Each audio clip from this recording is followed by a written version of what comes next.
The sound is a hymn, children's voices, thin and bright, rising through wooden halls and plaster ceilings, mixing with the creak of desks and the rustle of books. It is 9 a.m., March 4th, 1908, Ash Wednesday, and inside the Lakeview School in Collinwood, Ohio, 366 children between kindergarten and 6th grade are beginning their day. The youngest are 5 years old, the oldest 15. They sing together, the way they do every morning, their breath visible in the cold air, despite the furnace running hot in the basement below. Outside, the sky is clear and sharp. Inside, the hallways smell of chalk dust, oiled floors, and wood smoke from the heating system. A teacher straightens a stack of papers. A boy in the back row fidgets with a pencil. A girl whispers to her friend. The hymn ends. The voices fade. Silence settles over the building, heavy and expectant. The kind of silence that exists only in schools when hundreds of children are holding still at once, waiting for the day to begin. Below them, in the basement, Fritz Herder wipes his hands on his trousers and looks up.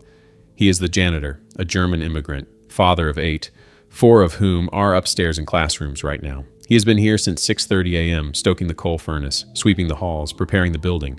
The furnace is running hot, hotter than usual. The steam pipes beneath the front staircase radiate heat so intense he can feel it through his boots. He moves closer, frowning. The wooden joists above the pipes are dark, scorched. He reaches up, touches one. It is too hot, dangerously hot. He pulls his hand back, considers. There is no alarm yet, no smoke, just heat. He hesitates. Then he sees it. A wisp of smoke curling out from beneath the front stairway, thin as thread, rising into the air. He stares at it for a heartbeat. 2, then he runs. He runs to the fire alarm and yanks the gong. The sound tears through the building, sharp and insistent, ringing in every classroom, every hallway, every corner. Upstairs, the children freeze. The teachers look up. They have done this before. Fire drills, orderly evacuations, practice. They know the routine. Line up, the teachers say, calmly, efficiently. The children obey. They form lines, holding hands, waiting. Principal Anna Moran steps into the hallway on the 2nd floor, checking that her teachers are following protocol. Everything is calm. Everything is controlled. The alarm rings and rings. No one panics. This is a drill. It has to be a drill. Outside, it is a clear March morning. Inside, the children are singing hymns. There is no reason for fire. Fritz Herder does not wait to see if anyone heard the alarm. He runs to the front doors, throws them open. Cold air rushes in. Then he runs to the rear doors, opens them too. He runs back to the 1st floor classroom where his 5-year-old daughter Ida is sitting, wide-eyed, clutching her desk. "Run home," he shouts at her. "Run home now." She does not move. He grabs her, pushes her toward the door. "Go." She runs. He turns to the other children in the room. "Leave, get out, now." His voice is raw, desperate. The children stare at him. Then they see the smoke. It is pouring into the hallway now, thick and black, rolling along the ceiling like a living thing. The wisp has become a cloud. The cloud is moving fast. The fire has found the staircase. The front staircase is wide open, running from the basement all the way to the 3rd floor, with no fire doors, no brakes, nothing to stop the flames from climbing. The wooden joists beneath the stairs, superheated by the steam pipes, have ignited. The fire races upward, feeding on the oiled floors, the wooden walls, the varnished banisters. The building is a chimney. The masonry exterior traps the heat, sucks the flames higher, faster. The open stairways channel the fire like flues. Within minutes, the entire front of the building is engulfed. The children on the upper floors, moving in orderly lines toward the stairs, reach the top and stop. Below them, the staircase is a tunnel of fire. Flames lick the walls, the ceiling, the railings. The heat is a wall. The smoke is blinding. Principal Anna Moran sees the flames and makes a decision. "Turn back," she shouts, but her voice is lost in the roar of the fire, the screams of the children, the chaos that is unfolding faster than thought. The children at the front of the line see the fire and turn, trying to go back up the stairs. But the children behind them are still pushing forward, still following the drill, still moving toward the exit. The lines collide. Someone stumbles, someone falls. The orderly evacuation dissolves into panic. Teachers shout, trying to regain control, but it is too late. The children are running now, some toward the fire, some away from it, some frozen in place, unable to move. Anna Moran grabs as many children as she can, pulling them back, pushing them toward the rear of the building. There is another exit. A back door on the 1st floor, narrow, far from the fire. If they can reach it, they might survive. She runs, dragging children with her, shouting for others to follow. Some do. Others are swept up in the crush toward the front staircase, toward the flames, drawn by instinct toward the main entrance they use every day, the doors they know. They do not understand that the doors they know are surrounded by fire. They do not understand that the building is burning faster than they can run. On the 3rd floor, a teacher named Laura Bodie pushes her students toward the fire escape. The school has only one, a narrow metal structure bolted to the outside of the building, 3 stories up. The architect specified 3 fire escapes. The school board installed 1. Budget constraints. The fire escape is at the rear of the building, accessed through a window. Laura Bodie gets her students to the window, helps them climb through one by one. They descend, clinging to the cold metal, crying, shaking. Below them, parents are gathering, drawn by the alarm, by the smoke, by the screams. They reach up, catching children as they jump the last few feet. Some children make it, some do not. The fire escape is too narrow, too slow. There are too many children and not enough time. Inside, the smoke is so thick that the children cannot see. They crawl on the floor, searching for air, but there is none. The fire has consumed the oxygen. The hallways are ovens. The heat is unbearable. Some children turn back, trying to find another way out, but the building is a maze and they are lost. They wander, calling for their teachers, for their friends, for anyone. No one answers. The smoke chokes them. They collapse where they stand, mid-step, mid-breath, their lungs filled with soot and poison. They do not burn. They suffocate quietly, invisibly, while the building roars around them. At the rear exit, the children are running. The hallway narrows into a vestibule, a small enclosed space with inner doors and outer doors, designed to keep the cold out during winter. The inner doors are narrower than the outer doors. The children pour into the vestibule, shoving, pushing, desperate to reach the outside.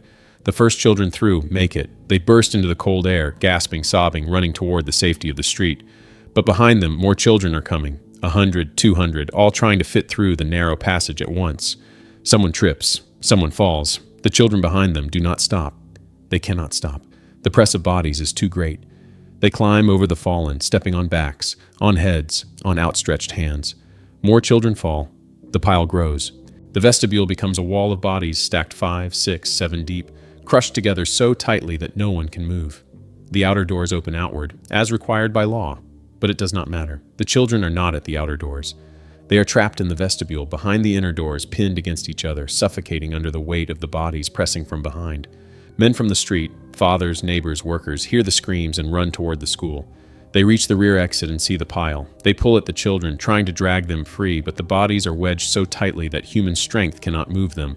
They pull harder. A child's arm comes free, then a leg, then a small body, limp, lifeless. They pull another and another. The pile does not shrink. For every child they pull out, another collapses into the space left behind.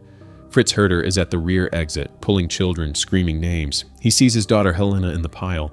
She is small, 9 years old, her face pressed against the back of another child. He reaches for her, grabs her arm, tries to pull her free. The flames are behind him now, roaring through the first floor, devouring the hallways, the classrooms, the wooden beams. The heat drives him back. He lunges forward again, reaching for Helena, but the fire is too close, too hot. His clothes are smoking. His skin is blistering. He has to let go. He stumbles backward, away from the door, away from his daughter, and collapses on the ground. I had to leave my little child to die, he will say later, over and over, the words a mantra of unbearable grief. The Collinwood Volunteer Fire Department arrives within minutes of the alarm. They have horse-drawn engines, hand-pumped hoses, equipment designed for small fires, chimney fires, brush fires, nothing like this. They see the school, 3 stories of brick and flame, smoke pouring from every window, and they know they are too late. They hook up their hoses anyway, spray water onto the building, but the fire is beyond control. It has consumed the interior, turned the wooden frame into kindling, and now it is burning through the roof. The floors collapse, one after another, crashing into the basement in avalanches of burning wood and plaster. The brick walls remain standing, hollow, enclosing nothing but ash and heat. The firefighters spray water into the ruins. The water hisses, turns to steam, does nothing. Parents arrive, running, screaming, searching for their children. Some find them on the street, alive, soot-covered, shaking. Others find them in the pile at the rear exit, dead, crushed, unrecognizable. Fathers dig through the bodies with their bare hands, lifting children, turning them over, looking at faces.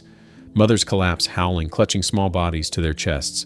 A man finds his son and daughter together, holding hands, their faces peaceful as if they fell asleep. He carries them away, one in each arm, and sits on the curb, rocking them, silent. Another man finds 3 of his children in the pile. He lays them out in a row on the sidewalk, kneels beside them, and does not move. The scene repeats again and again all along the street.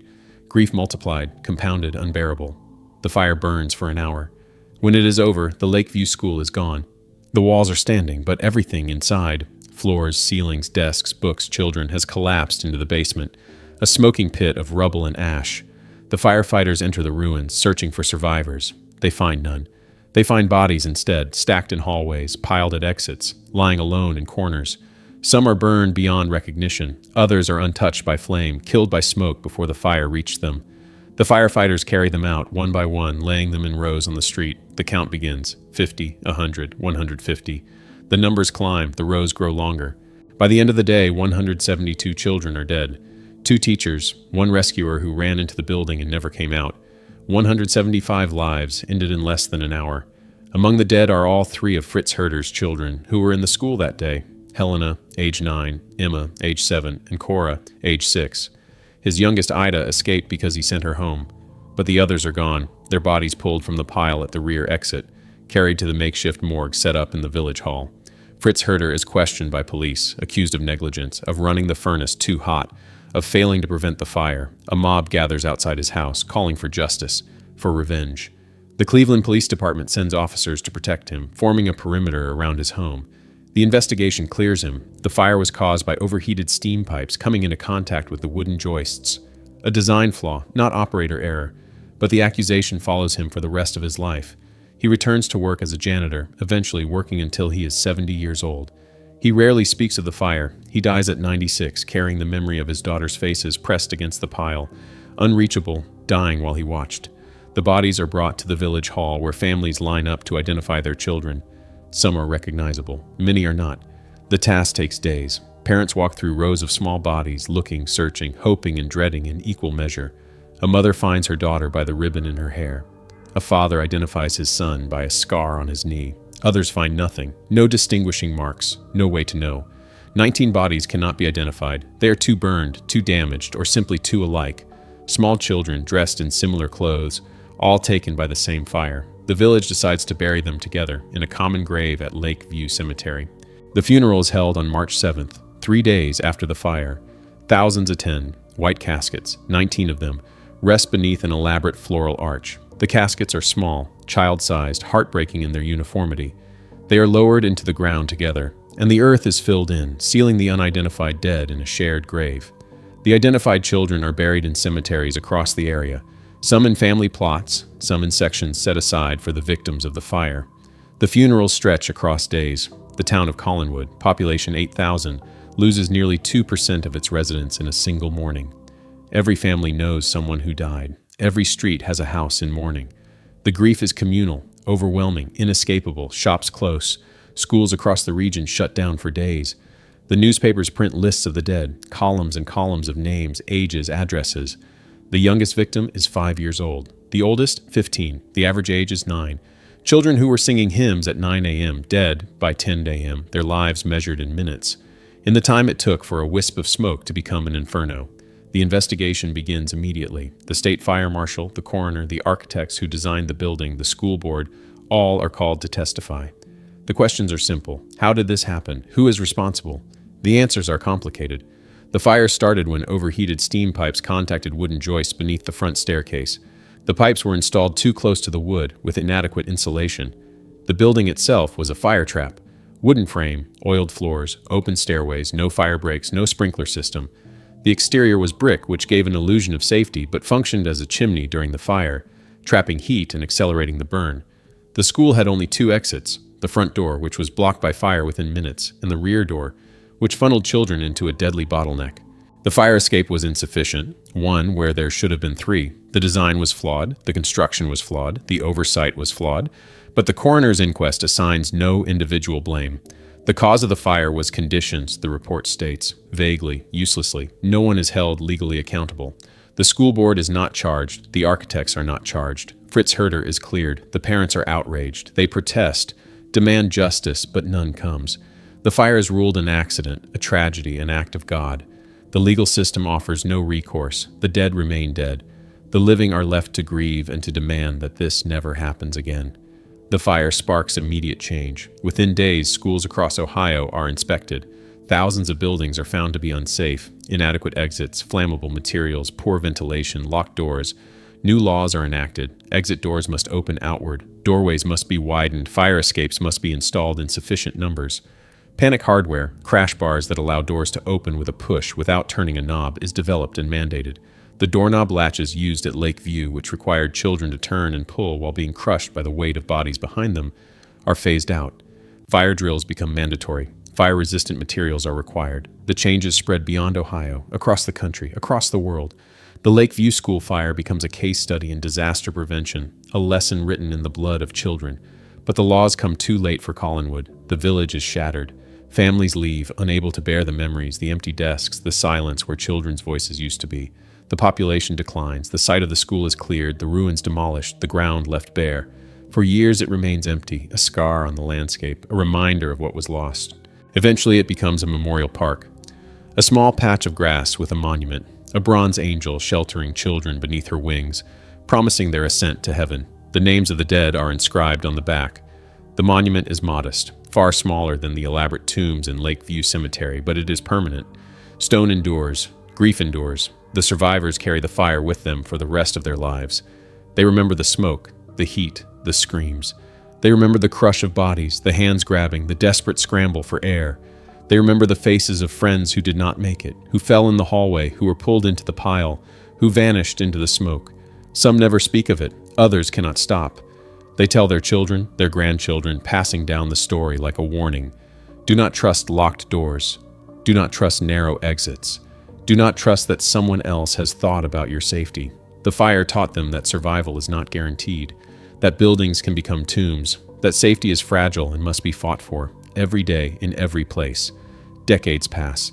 The children who survived grow old. The parents who lost children die, carrying their grief to the grave. Collinwood is absorbed into Cleveland, becoming a neighborhood, a name on a map, a place most people pass through without knowing its history. The Lakeview School fire fades from public consciousness, remembered only by historians, by descendants, by those who make it their mission to preserve the memory of the dead.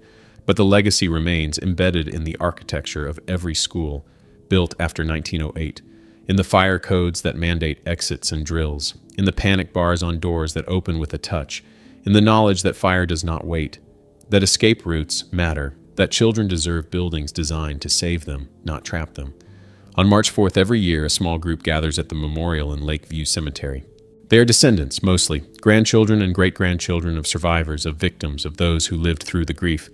They stand before the bronze angel, read the names aloud, light candles. The ritual is quiet, solemn, necessary. The dead are not forgotten. The fire is not forgotten. The lessons, hard-won and written in ash, are not forgotten. The children who died singing hymns on a clear March morning are remembered, their voices still echoing through wooden halls, through the years, through the changes they forced into being by the simple, unbearable fact of their deaths. Fritz Herder's house still stands a few blocks from where the school once was. The mob that gathered there in 1908, calling for his blood, is long gone.